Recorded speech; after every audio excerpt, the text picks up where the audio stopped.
totally fine.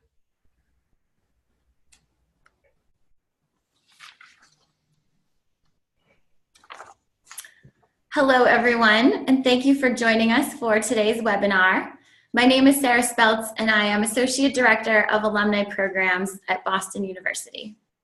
We have a lot of alumni joining us today from across the U.S., including California, Colorado, Georgia, Iowa, Illinois, Kansas, Maryland, Michigan, New Jersey, New York, Oregon, Texas, Virginia, and Wisconsin, and of course throughout New England. I'm sure many other places as well. We also have alumni joining us from Canada, Japan, New Zealand, Taiwan, and Azerbaijan. Thank you all so much for being with us. Before I introduce today's speaker, we just have a few housekeeping notes. This webinar is being hosted on Zoom. If you have any technical difficulties, please contact Zoom support at the number on your screen, which is 1-888-799-9666. Today's presentation is being recorded and will be available soon on our website, which is bu.edu/alumni. We hope to have time for Q&A after today's presentation, so please submit your questions in writing, and you can find the Q&A box by hovering your mouse over the bottom or top of your screen and then typing in your question. Now, it is my pleasure to introduce our speaker for the day. Joining us today from California, where he is traveling for a BU event, is Dean Sandro Galea.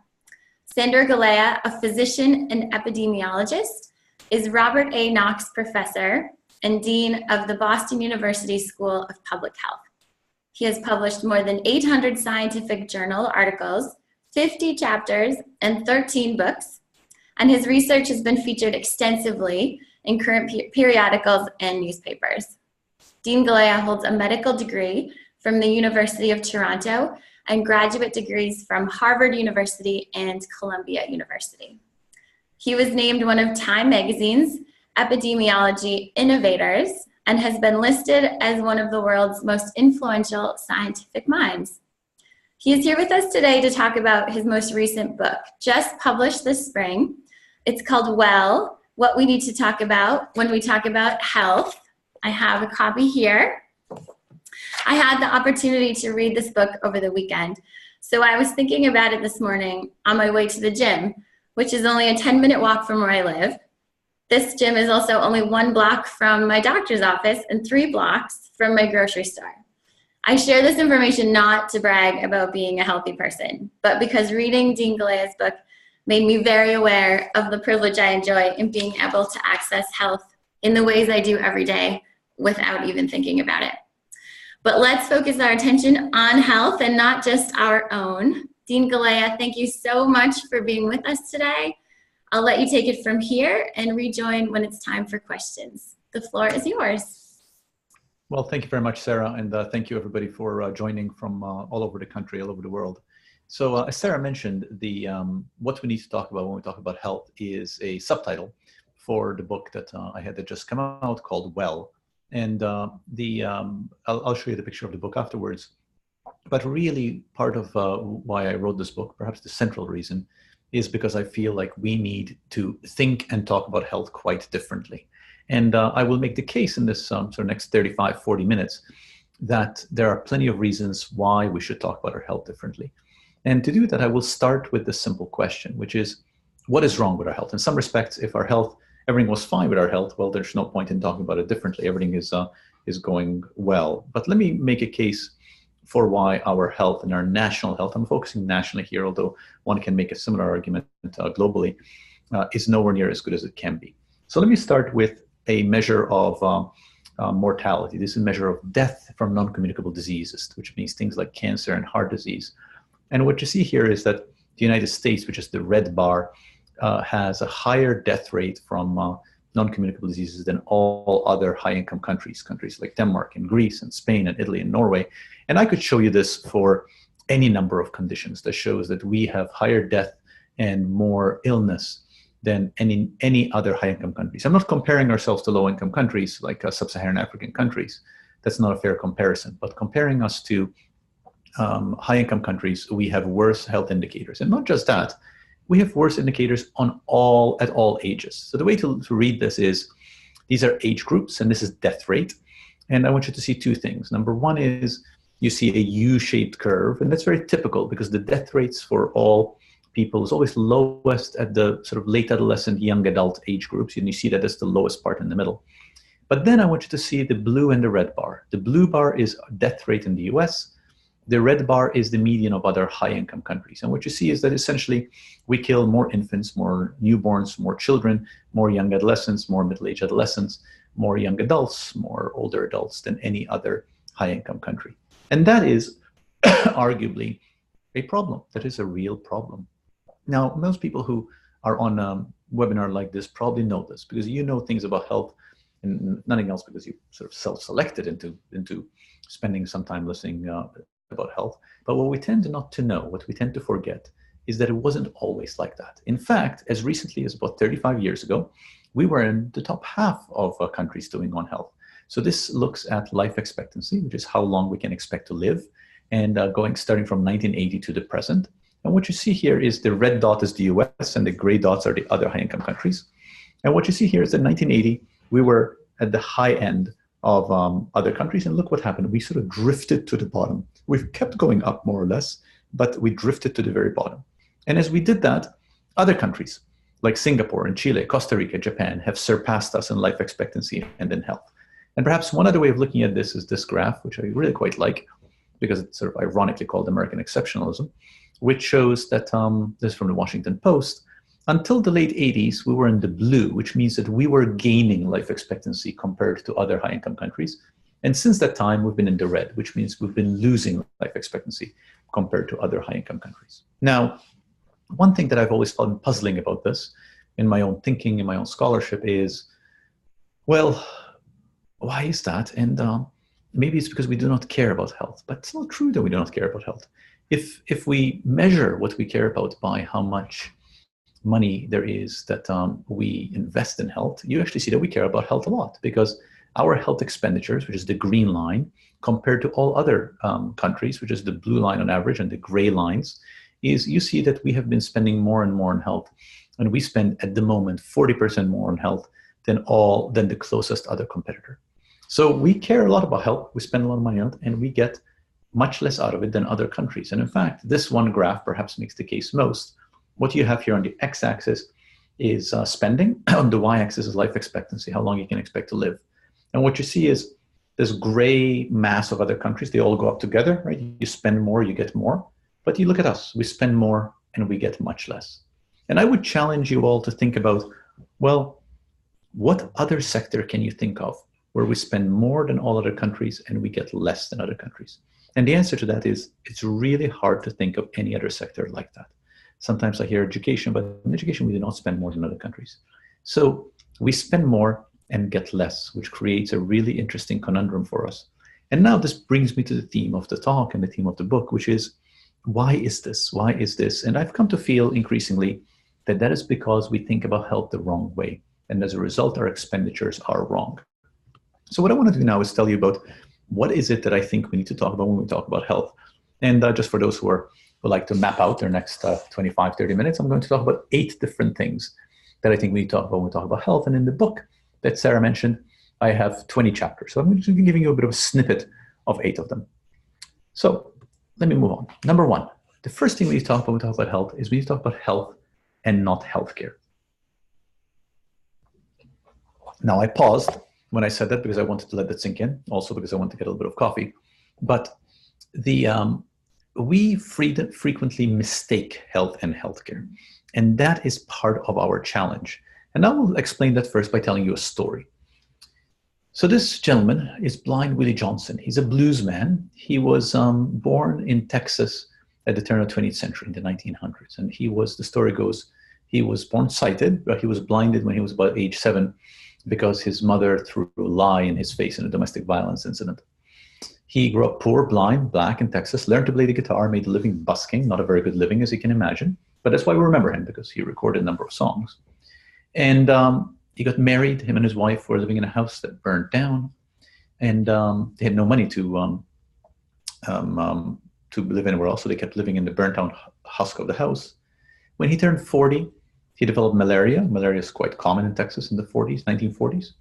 His wife took him to hospital, and he was turned away from hospital. It's not clear if he was turned away because he was poor, because he was black, because he was blind.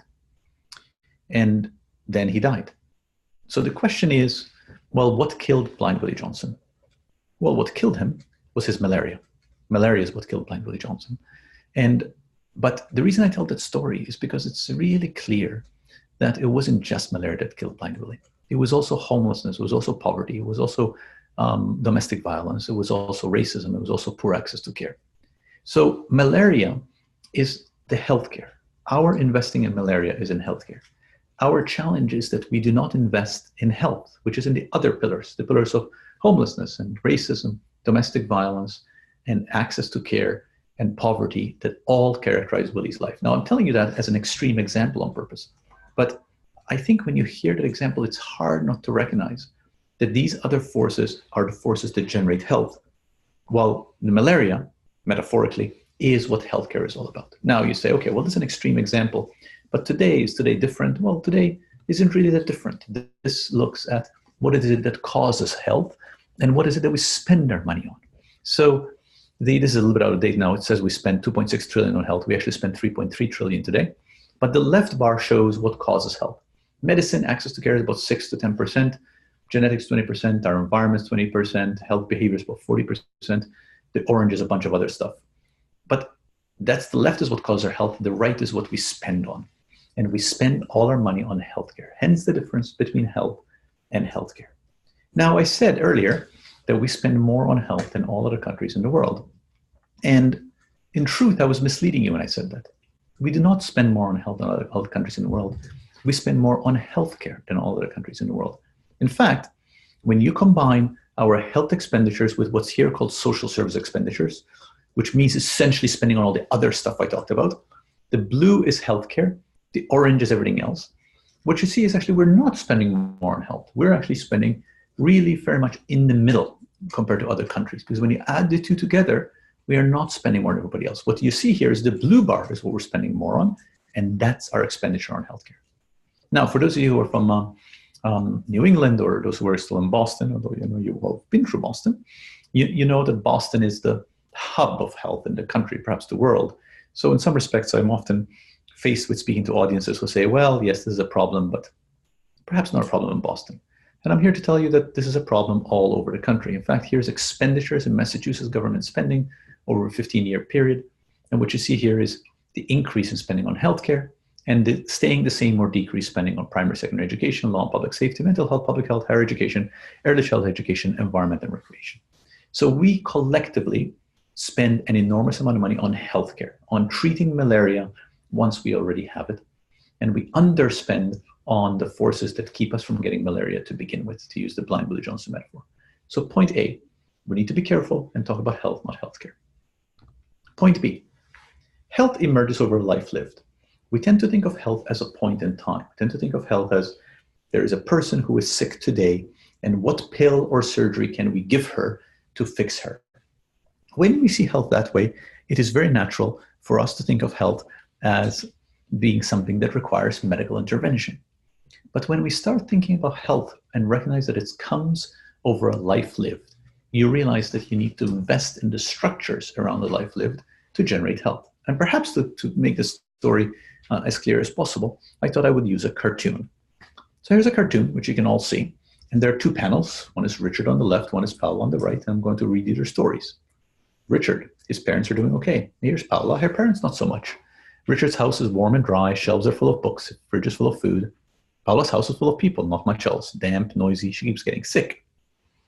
Richard's parents will do anything for their baby. Good boy, clever. So will Paula's. That's why they're working 2 jobs. Richard goes to a great school, well-resourced, good kids. Paula's school, the class sizes are large, the school is underfunded. So maybe we can see why the expectations set for Richard, B+, so dear, we need to get you a tutor, maybe slightly different than those set for Paula. B, hey, that's not bad. Over the years, all these little differences start to add up. Parents paying for university, juggling work and politics, still getting in debt. They start to add up and build something bigger. His dad says, I have friends working there. I'll have a word and get you an internship. Thanks, Dad. You should be finishing your studies, not looking after me. But Dad, you're sick. And because each little difference sneaks by unnoticed, yes, the loan is approved, congratulations. Look, we just can't help you, maybe try easy finance. Then maybe Richard starts to believe he deserves to be on top, he did it all by himself. Oh, you're Roger's boy, right? I've heard good things, keeping my eye on you. Maybe Paula starts to settle, learns to know her place. Oh, you've got the job, but I'm watching you. And there's a party here. Congratulations, Richard. It says, what's the secret to your success? And Paula is serving canapes. He says, less whinging, more hard work. I say, I'm sick of people asking for handouts. No one ever handed me anything on a plate. Now, did Richard work hard to deserve what he got? Absolutely, he worked hard. Is it also true that Richard was handed enormous sets of opportunities that he did nothing to deserve? It's also true. Is it also true that Paula is on a path to being in a place where 20 years from now, in her mid-40s, she's going to have multiple health conditions that are directly linked to the life that she's lived? That is also true. So health is a product of the life we lived, the conditions in which we lived, and the opportunities available to us. And when you understand that, think about health, you think about the world around us. Now, just to move from a cartoon, I could have made this case with many, many data slides, but I'm just going to show you one data slide. And I'm going to show you one data slide that refers to something that we tend to attribute very much to individual choice. I mean, what is there that we attribute to individual choice more than people using drugs? And the easy reflexive response is, well, they can just not use the drugs. But look at this. This is what we call a dose-response relationship, which means the likelihood of something happens when something else happens. On the bottom, you have number of traumatic events. On the y-axis is your risk of using cocaine. All I want you to see is that this is a straight line up. The more traumas you've experienced in your life, the more likely you are to use cocaine. So this is young people using cocaine, and their use of cocaine is directly patterned on the likelihood it is for them to have experienced traumatic events. And of course, that traumatic events were not their fault. They were simply life circumstances. When you understand that even health conditions that are as individually understood as use of drugs are ultimately linked to social experiences that are patterned by the world around us, which is why when we think about health, we need to think about the world experience, the world around us, and the conditions under which we are born, are raised, and live. Second point. Third point, power, politics, and money are health. Now, what's provocative about the statement, hopefully, is not that I'm saying power, politics, and money cause health. I'm saying power, politics, and money are health, that they're actually inextricable from health. And I'll show you a couple of examples. I'll start going back to the Civil War. This is from a picture of 1853 with Union soldiers. And the reason I'm showing you this is because the Conscription Act of the time, which resulted in some of the most infamous 6 Points riots in New York, which those of you may remember, it actually was a movie with Leonardo DiCaprio. Those riots were for one very simple thing, not because of conscription per se, but it was because part of the Conscription Act involved a way to get out of fighting in the Civil War, which was a high mortality event, if you paid $200. Even then, money was a core part of what determined health. Now, how about today? Let's use an example today where money and power come together. This is Arlington National Cemetery, where we bury our war dead. And the reason I'm showing you this, well, both ties into Civil War and the war dead, but I want to comment on something that's poorly understood, which is that the total number of people since World War II who have died in uniform in this country, that all the people who've died in uniform serving their country since World War II, is fewer than the number of people who have died from handguns in the United States. And we have continued to have event after event like this. This is the largest mass shooting ever in the United States, where we pay a lot of attention to mass shootings, but then forget that we continue to have an extraordinarily, insupportably high death from firearms in this country compared to all other high-income countries. And why is that? That's ultimately because of power, politics, and money. Ultimately, it's because of this. This is spending on lobbying. The orange is gun control lobbying, the purple is gun rights lobbying, and the blue is gun manufacturing. Just focusing on gun rights and gun control. You see the Sandy Hook Elementary School shooting, which horrified the nation in 2012.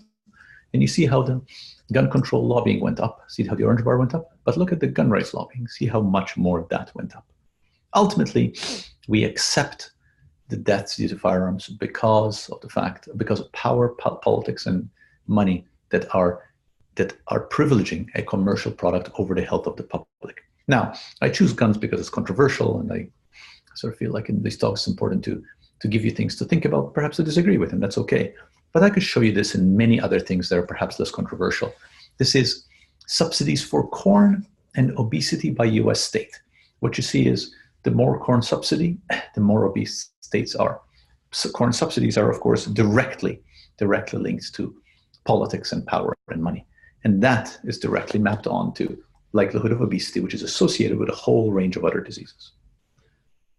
Point 4, there can be no health for the many if we exclude the few. One of the challenges that I think we have with health in this country is that people who care about health are good people, and good people care about other people, and good people are willing to be charitable towards other people. And I think sometimes we have, we hear somebody like myself talk about saying our health is not as good as it should be. And we say, well, yeah, no, I understand it's complicated, but you know what? I'm charitable, I have empathy, and I am going to give them some money or contribute to a not-for-profit to help. And I'm using the word them intentionally because of this notion that we have that this is not us, it's other people. And, that idea comes from the ideas of this man, Jeremy Bentham, who was the father of utilitarianism. This is actually Jeremy Bentham himself. He's currently mummified outside of University College London. Anybody who can go to University College, you can actually see the mummified body of Jeremy Bentham. But utilitarianism ultimately said that what really matters is the sum across all humans. So it doesn't matter if some people are not doing so well. As long as in whole we're doing well, it's okay to leave a few behind. The point about health is that it's not okay to leave a few behind. Now, I could make this argument on moral grounds, but I won't. I will make this argument on practical grounds. On practical grounds, let me give you an example. Why should we, and Sarah mentioned where we're all from, shouldn't mention anybody from Liberia, suspect nobody from Liberia is on. Why should we care about crumbling health systems in Liberia, a country where I've done some work in? Well, here's why we should care. Because crumbling health systems in Liberia lead to Ebola in New York City. This is why we should care. Because ultimately, infectious disease know no boundaries. Chronic disease patterned by social linkages know no boundary. Because ultimately forces of conversation, for example, like anti-vaccine conversations that target particular communities result in measles outbreaks in the whole larger community. We are in this country right now going through the largest measles outbreak since 1994. All entirely because of a conversation that has privileged anti-vaccine over science, and ultimately driven by people who choose not to vaccinate their kids, and that affects your kids and my kids. Because our health is interlinked. It's not simply good enough to say, well, some people over there are going to have poor health. As long as we're charitable, it's okay. Because our health is all interlinked, and our health ultimately depends on each other. And if you want one more example of this, how about this data point? That 10% of children who are killed by cars have nothing to do with the car itself. They are simply pedestrians killed by alcohol-impaired drivers. So it has nothing to do with you drinking alcohol, driving your car, nothing to do with you driving unsafely. It has everything to do with the health of people around us. So ultimately, point 4 is our health is interdependent. My health and your health is interdependent. So it benefits me that your health is better. It benefits you that my health is better. That's point 4. Point 5. We need wisdom and humility to understand health. And this point, which is perhaps subtle, is in some respects perhaps the most radical point in the whole talk. Because what it says is we need the humility to see health differently, to understand that we have certain paradigms and certain mindsets about how we see health. And those mindsets may be wrong, and they may lead us down the wrong path, which is why we have the poor health conditions that we have now. To illustrate that point, let me make this point by talking a little bit about why you have fever. Well, the reason you have fever is because your balance of blood and phlegm and yellow bile and brown bile is off. So when you have fever, you have too much blood, which is why we need to drain some blood from you to make your fever go down. Now, as I'm saying that sentence, some of you may be like jumping alert and saying, well, what's he talking about? Now, of course, that's ridiculous. What I just said is ridiculous. But it was also the dominant view of what causes health for about 2,000 years. Until about 150 years ago, the idea that our health is a balance of bile and phlegm, and yellow phlegm and brown phlegm and blood was accepted as science. It's only in the past 150 years that we have realized that that's wrong. Humility says, what is it about the dominant paradigm that ultimately is not serving us well? Why is it that our health is poor? What is it about our dominant paradigm that we are getting wrong? Well, let me give you some concrete ideas. You can go on the CDC website. You can do it right now if you want to multitask, or you can do it later. And you can look up leading causes of death. And here's what you find. Heart disease, 600,000 deaths. Cancer, chronic lower respiratory disease, which means lung disease, accidents. These are the leading causes of death. Does this matter? Absolutely it matters, because we say that heart disease leading cause of death, cancer second leading cause of death, lung diseases, we have a National Institute of Heart Disease, National Cancer Institute. We spend our money focused on what we think causes death. And that is perhaps okay. Well, is it? Analysis from CDC about 20 years ago also counted number of deaths from tobacco, poor diet, drinking alcohol, bugs, toxic agents. And we see them here, 400,000, 300,000, 100,000. Those are also causes of death. These are, of course, the behavioral causes of death. And then we did an analysis a few years later that counted number of deaths from low education, poverty, low social support, or social isolation. And these numbers, by the way, are very similar to the other numbers. Look at the numbers. Look at number of deaths from low education on the left, almost 100,000, same as number of deaths from acute heart attack, almost 100,000. From low social support or social isolation, 180,000, stroke, 170,000. Racial segregation, 153,000, lung cancer, 155,000. So which is it? What are the leading causes of death? Are they heart disease and stroke and lung cancer? Are they smoking and poor diet? Or are they low education, social isolation, racial segregation? Well, the answer is all of these, of course. These are all causes of death. But how we see health, how we see the cause of death, determines where we spend our money. If we say that our health is caused only by heart disease and strokes and lung cancer, we will invest in heart disease and stroke and lung cancer. If we say it's caused by low education, low social support, racial segregation, we'll invest in those. And the answer is we need to invest in all of these forces, going back to the Willie Johnson story. Now, this kind of argument is not new. It is actually an argument that is almost as old as our understanding of health itself. Just to go to a quintessential argument, this is these two gentlemen are two of the founding fathers of thinking about public health. Gentleman on the left is Edwin Chadwick. Gentleman on the right is William Farr. And Chadwick and Farr had an argument in the mid-19th century England, which was, can you starve to death in England? So Farr on the right, who was one of the fathers of epidemiology by statistics, was counting deaths and found that poor children were dying of starvation. And he said, we have poor children starving to death in England. Chadwick on the left, who was a politician, said, no one dies from starvation in civilized London. He said the cause of death was not starvation, it was micronutrient deficiency. Now, is it true with micronutrient deficiency? Of course, because starvation leads to micronutrient deficiency, which leads to death. But does it matter how we label the cause of death? Does it matter that we have the wisdom to recognize the cause of death? Of course it does. Because if you say the cause of death is micronutrient deficiency, the solution is some pill with micronutrients. If you say the cause of death is starvation, the solution is to make sure that people are not so poor that they starve to begin with. That is the challenge in terms of us having the humility to recognize what is it that causes death. And similarly today, by saying the cause of death is heart disease, we have invested money in heart disease. But if we recognize that heart disease is ultimately low education and poverty, we'll invest our resources in dealing with those forces too. That's the fifth point.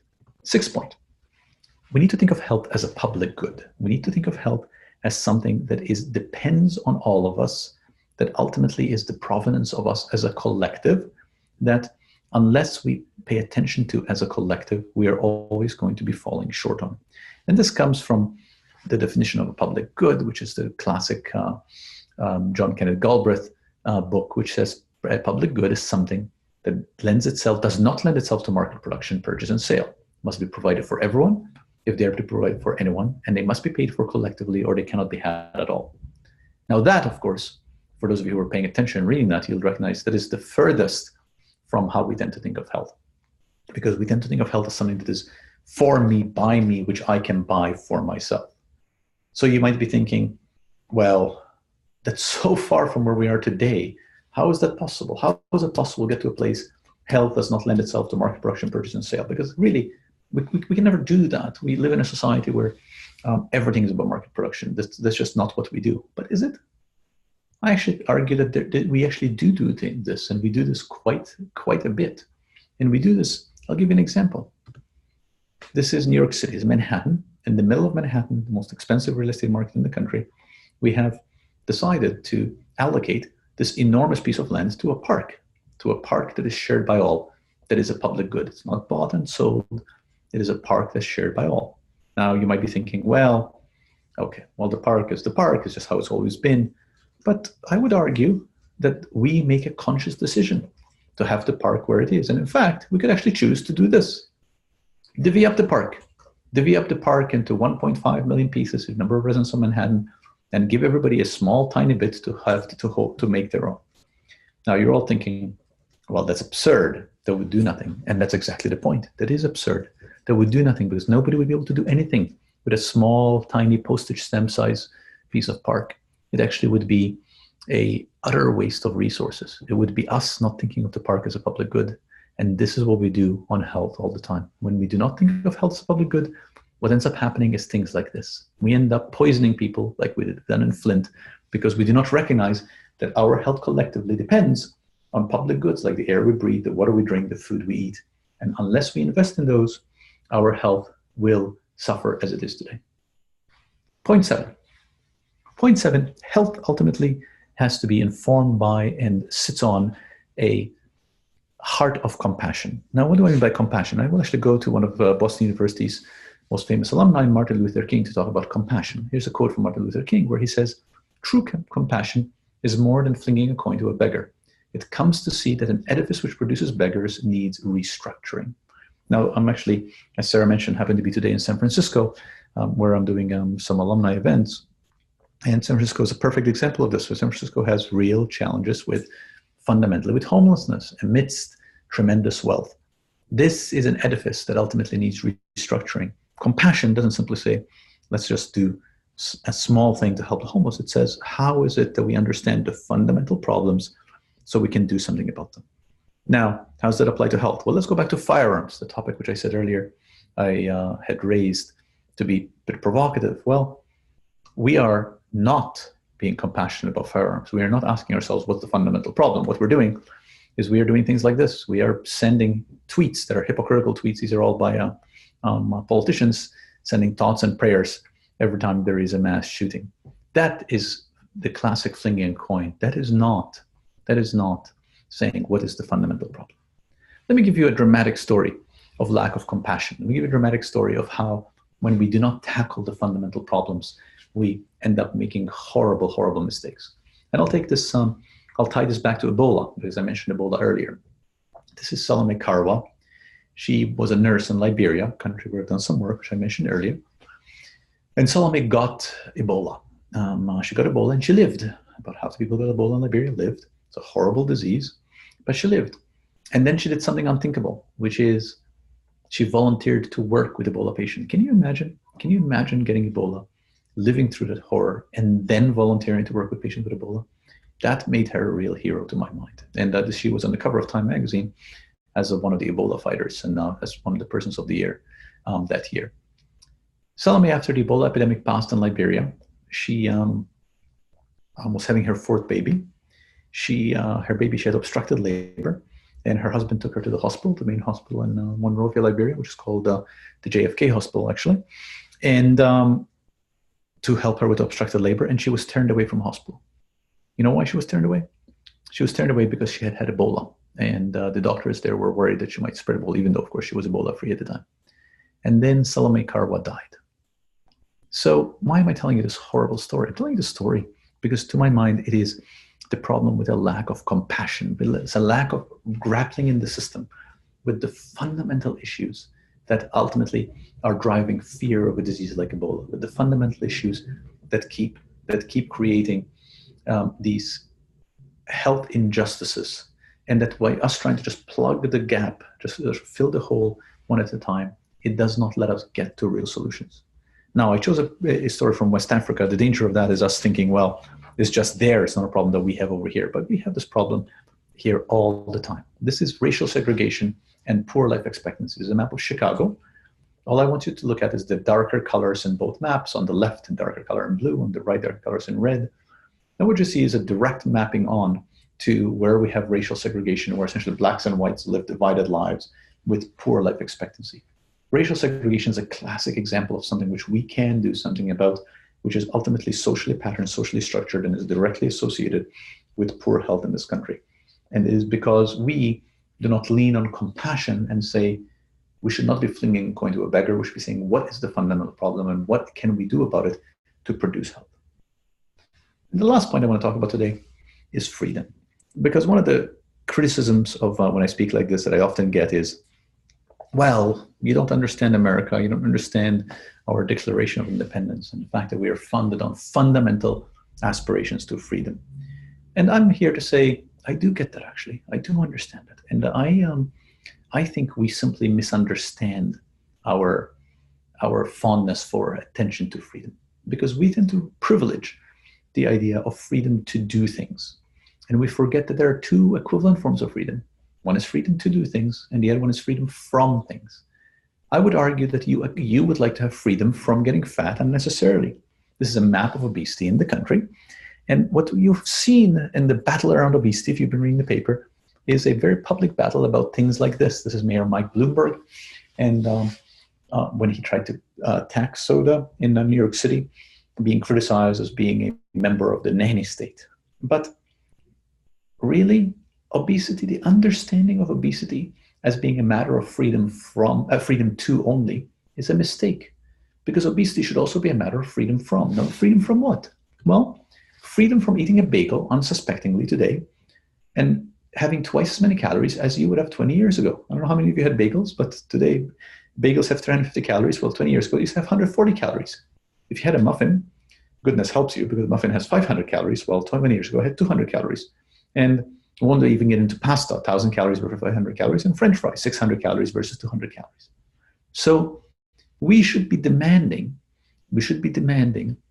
freedom from unnecessary exposure to nutrient-poor, calorie-rich food. That is freedom from. Now, have we had examples where we have privileged freedom from over freedom to? Absolutely we have. We have demanded freedom from dying unnecessarily in our cars. One of the biggest public health triumphs of the past 100 years is the fact that our deaths from car, which is the blue line, has dropped dramatically, even as we drive more and more. That's the green line. In fact, for every vehicle mile driven, we have about a 200-fold less chance of dying.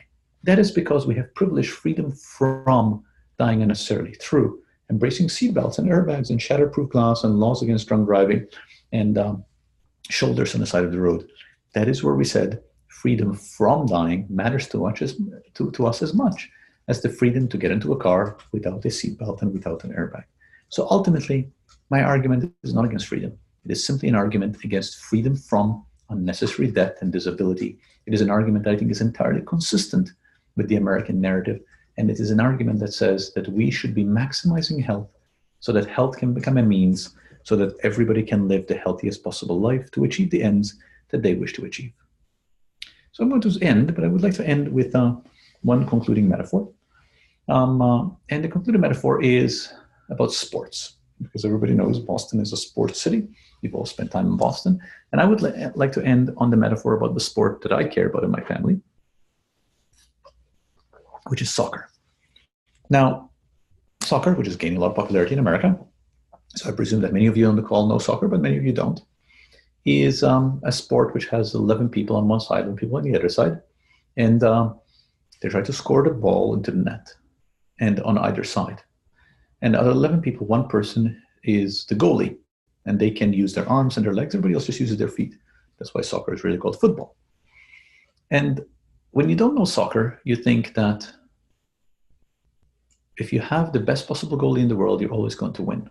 Because after all, the goalie can keep the ball away from the net using their entire body, so they should be able to save all balls. But anybody who watches a professional soccer game knows that what the goalie does all the time is yell at their players to say, keep the ball away from me. Because a good goalie knows that the net is very big, and if the ball comes at them, they're going to miss the ball and a goal is going to be scored. Now, I want to show you a picture of the best American soccer team. I'll let you think for 2 seconds what that is.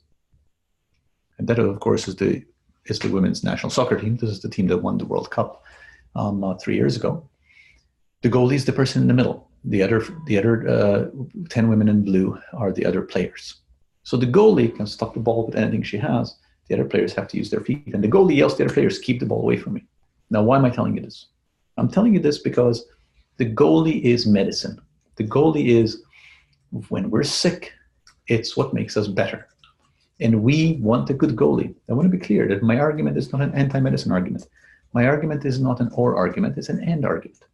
It simply says that to have a winning team, you need to have a goalie and 10 very good players. And those 10 players are our investment in housing, our investment in a sustainable economic structures to give people economic opportunities, our investment in clean air and clean water, our investment in reducing racial segregation, our investment in reducing poverty, our investment in making sure we don't have social isolation, we have social supports. Those are our investments, those are our 10 players. And to win at soccer, you need to have all 11 players. And what we have been doing is we've been spending all the money on having the best possible goalie in the world. But with that, with the best possible goalie in the world, without the other 10 players, you still lose the game. That really is what the book that Sarah mentioned at the beginning, Well, is about. It is a book that makes this argument in 20 chapters, very brief chapters, through data and through narrative that says, how is it that we can change the conversation about health? Because I've come to feel that the conversation on health ultimately is what determines what we spend money on. If enough of us talk about health right, policymakers and politicians and those with the position of authority who can change how we structure our world and our life will themselves come around to this. That is what the book's about. Thank you for having me. I will stop here. Here's my contact information. If anybody wants to reach me, that's Twitter. But I am delighted to take questions, which you'll send and which Sarah will read. Thank you for joining. Dean Galea, thank you so much. All right, everyone. Now is your opportunity to ask questions. And the best way for you to do that is to click on the Q&A box and type your question. So I'm going to give you a minute to do that. And Dean Galea, do you want to stop sharing your screen, your desktop, so that everyone can see you? Sure. That would be great. Let me do that. And actually at the very top, yep, there you go. Perfect. Okay. All right, and the questions are starting to come in. Let's take a look. Actually, Julia is asking if it's possible to have the presentation slides. Yes, you Well, can. Julia, we're actually recording this, so we will send out the link to the video too. So we could definitely do that. All right. Stephanie is asking, where have you seen traction with this conversation with stakeholders and decision makers who can help make change? That's an excellent question. Where I've seen most traction is within health systems that are beginning to recognize the expense, the unnecessary expense that they're facing when they're dealing with sick people who are unnecessarily sick. So we've seen places like Kaiser Permanente and other health systems that are self-contained and that have been investing in creative ways of trying to improve health and reduce the incidence of illness, because frankly, it affects their bottom line. One of my favorite examples is, which I've used before, is in New York City, the Montefiore medical system about a decade ago realized they were spending enormous amounts of money on elderly people coming to emergency department in the summer with asthma attacks. And they realized that the reason for that was that in New York City, everybody lives in small apartments, and these apartments get very stuffy. So they invested in buying air conditioners for people, which instantly reduced the number of people going to the emergency department. So I've seen traction with health systems that are ultimately doing it as a way of maximizing their profits and reducing their costs. And I think that's very good, but I'm also starting to see traction in the private sector where companies are realizing that they need to move beyond what used to be called employee wellness programs, which are programs where we tell people to eat better, to exercise more, which ultimately do not work, which ultimately we know do not work, and starting to invest in efforts to create healthy environments around people, because they realize that that is going to improve their worker productivity and it's going to improve their bottom line. Great, thank you. Okay, we have another question here about policy. What steps do you recommend public health professionals or others take to change political will and influence policymakers to bring about policy change? Seems like a tough one. No, I think it's a tough question. It's an important question. But I think the answer is what we're doing, which is change the conversation. So my challenge is, there are a couple of hundred people signed on for this call. If everybody on the call talks to 10 people and changes their mind, and then they talk to 10 people, change their mind, that ultimately changes the conversation. I really feel like policymakers, politicians, people who are in a position of authority to influence the world in which we live, ultimately respond to what the conversation is and what people are asking for. So my exhortation for us is to demand health and to demand that we live in a world that generates health. And we do that by, I change the conversation, you change the conversation, and ultimately we diffuse that change of conversation everywhere. And in part, this, to be honest, that's why I wrote the book. I wrote the book out of, these are talks that I've been giving for a while, and people saying, how can I use that? Where can I find that? And my intention was to write the book so that to give us all a tool that we can use to talk from. Justin has an example and a question. He says he works in a healthcare system in Philadelphia that serves affluent and extreme poverty in the same building. He says they are very focused on population health. What advice would you give to health systems like this who struggle to find a balance between providing healthcare and, quote, health for such a diverse population? Yeah, it's an excellent question, Justin. And we see that also, for example, with Boston Medical Center, that's part of Boston University, that provides health, certainly for a lot of people who are health left behinds, but in a rapidly gentrifying neighborhood like the South End, where the School of Public Health is based. The answer is ultimately the same one, which is that these health systems have no choice but to engage with the world around them. Boston Medical Center, to continue using their example, has, for example, recently made a $6 million investment in housing to create stable housing, sustainable housing that can improve health. And ultimately, that's what we need to do. We need to do this in such a way that we invest in generating health in the world around us. Now, we can argue that it's not the job of the health system. And I actually think it's an interesting question about whose job it is, but it's certainly our collective job, and it is a task that we cannot avoid. This question seems related. How much is the BU School of Medicine paying attention to these public health assumptions other than within the MPH program, which this person graduated from in 1980? Are medical students getting this exposure? What about at other medical schools? Well, I'm the Dean of the School of Public Health. I want to be very clear on that. So I'm not sure if the graduate was from School of Medicine or School of Public Health. The School of Public Health is, I think this kind of thinking is canonical, what our students learn in their MPH. We do have close partnership with the School of Medicine. The School of Medicine is very kind and typically invites me to speaks to medical students. I think medical students are exposed to this. I do think that there remains all over a divide between medicine and public health that we need to bridge to our collective betterment. But I do also worry that medicine tends to take a very particular path almost reflexively, even though, in my experience, most medical students go into medical school instinctively understanding this. But then we move them down this path where they're dealing with essentially patients in front of them, and I'm using the word patients instead of people intentionally, where then they feel like their job is just to provide the pill and the surgery and the treatment, forgetting the larger picture. So I do think that we need a bringing together medicine and public health. Alex is asking, do you see a potential role for universal basic income in this conversation? Yeah, it's an excellent question. I actually talk a little bit about UBI, Universal Basic Income, in the book. And the answer is perhaps. And the reason I say perhaps is because I think the evidence is still out. We don't have good enough data yet to be able to say the extent to which Universal Basic Income achieves its goals. But I think as a concept, as a principle of an approach that creates a floor of economic opportunity so that everybody can actually work from that floor towards the end of building a sustainable life, I think it's a very good and promising concept, yes.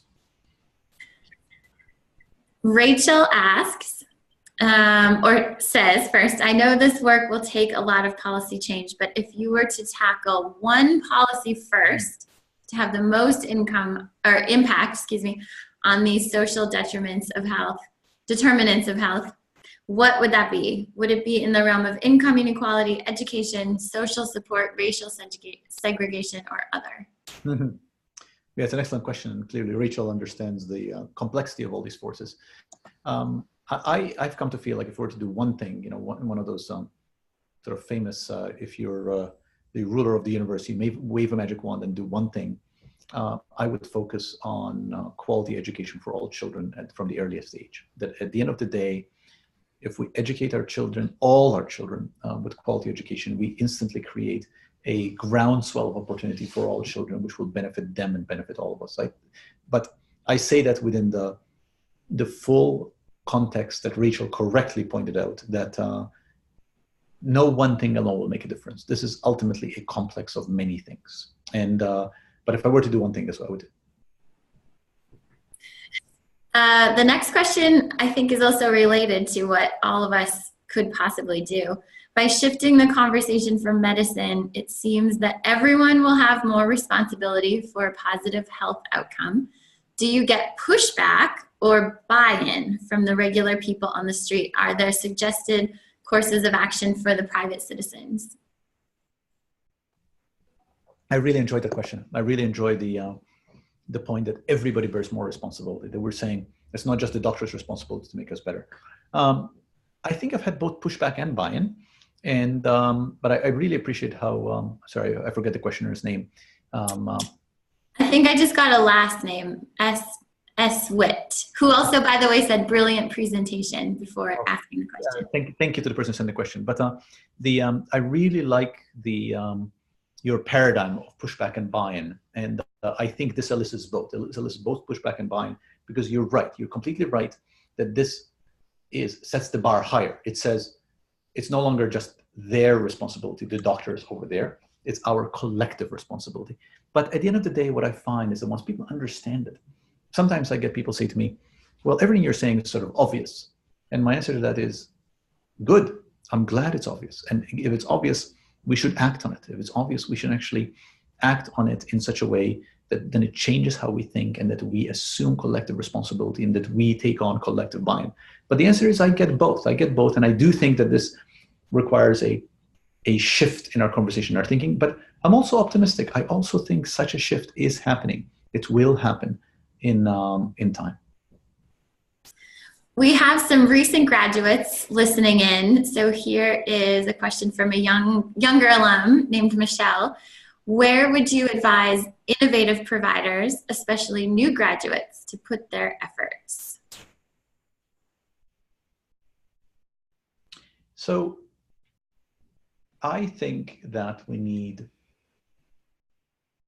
people who understand how we should talk about health in all sectors. Speaking about the School of Public Health, about a third of our graduates go into the public sector, meaning municipal, state, national, global health provision. About a third work in health systems and hospitals, about a third work in the private sector. And I think that's outstanding. I actually think that we should have graduates in all these sectors, because I would like to make sure that this conversation is understood in all sectors, across all sectors, because ultimately that's how conversations change. So I'm agnostic as to where our recent graduates go, and as long as they understand what drives the health of population, so that they actually create such a conversation. I'll give you a conversational party trick that might be helpful. Next time you have friends over for dinner, or you're at a bar talking to friends, start a conversation about health. Then you can say, I listened to a webinar about health, whatever, and take out a watch and see how long it takes for one of your friends to use the word healthcare instead of health. And I promise you that will happen in fewer than 5 minutes. And then you can say, no, let me explain to you why it's health, not healthcare. So I think there are many ways in which we all can have those conversations. And I want to live in a world where those conversations are lingua franca. This is shifting directions a little bit. Are you hopeful or more pessimistic about how mental health is viewed, treated, and funded nationally and worldwide, given its impact on society? Yeah, it's an excellent question. I'm constantly dismayed by the fact that mental health falls short. Mental health ultimately is consistently viewed as other from health and viewed as separate from physical health, which is unfortunate, as I think is implicit in the questioner's question. Mental health is part of health, and it is as much a mental illness, much of an illness as a broken bone. Having said that, I'm optimistic. I think from a point of view of provision of services for people with mental illness, we're in a better place than we've ever been in this country for the past 40 years. I think we are seeing conversations that have shifted stigma about mental health and mental illness. So I think the opportunities are there for us to get better at this. So I would rather be optimistic than to be pessimistic. Taking it in another direction yet again here. Daryl, who's listening from Iowa, says, the legislature continues to restrict access, this is the legislature in Iowa, to Planned Parenthood and sex education and access to sexual health care. Please comment on sexual health issues and how that impacts health and healthcare in this country. Yeah, I have written on this. It's not a big part of the book, but I've written on other essays, which people can find all my writing on my website, which is just sandrogalea.org. I think reproductive health is inseparable from health. In full disclosure, I actually sit on the board of Planned Parenthood Federation of Massachusetts.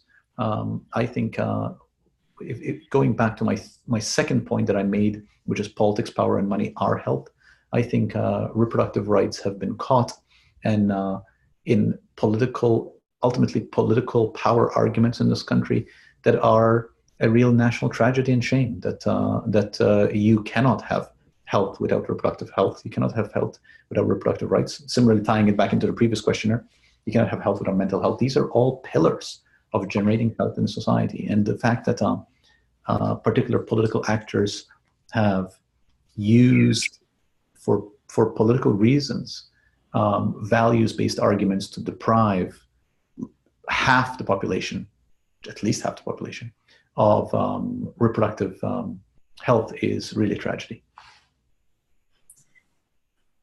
And we're touching on one more issue here, I think, because we only have a few more minutes, but Michelle asks, how is the lack of a successful solution to homelessness affecting the nation's health?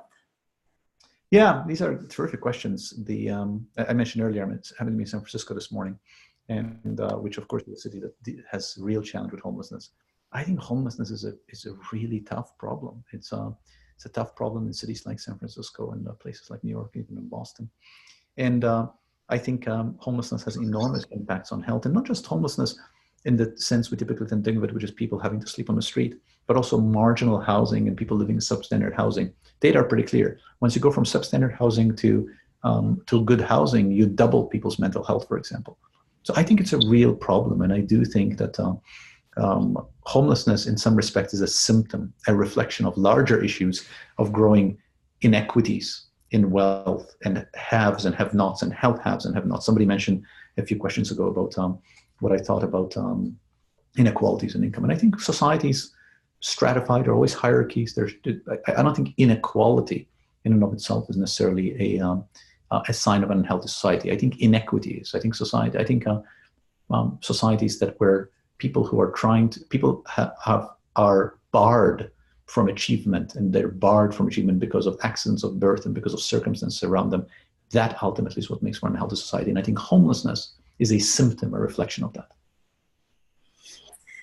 So we have too many questions, I think, to get to.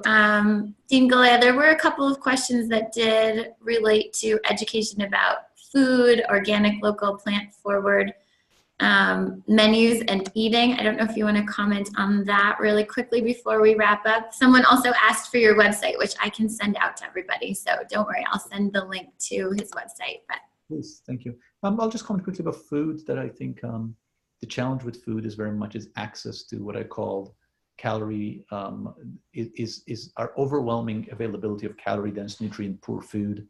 And the mistake we keep making is we keep telling people you should eat healthy without recognizing that is an empty statement unless people actually have access to healthy foods. So it would be a step towards a positive society for us to have availability to nutrient-rich foods, all of us. Thank you. Clearly, there are a lot of questions about this and a lot of interest in the topic. Before I wrap up, is there any final thought you'd like to offer or anything, a reminder about where to get your book, perhaps? Thank you, everybody. The book's available everywhere. It's available on Amazon. I'm told that if we want to spread the conversation, what needs to happen is people need to do reviews on Amazon. So feel free to do that.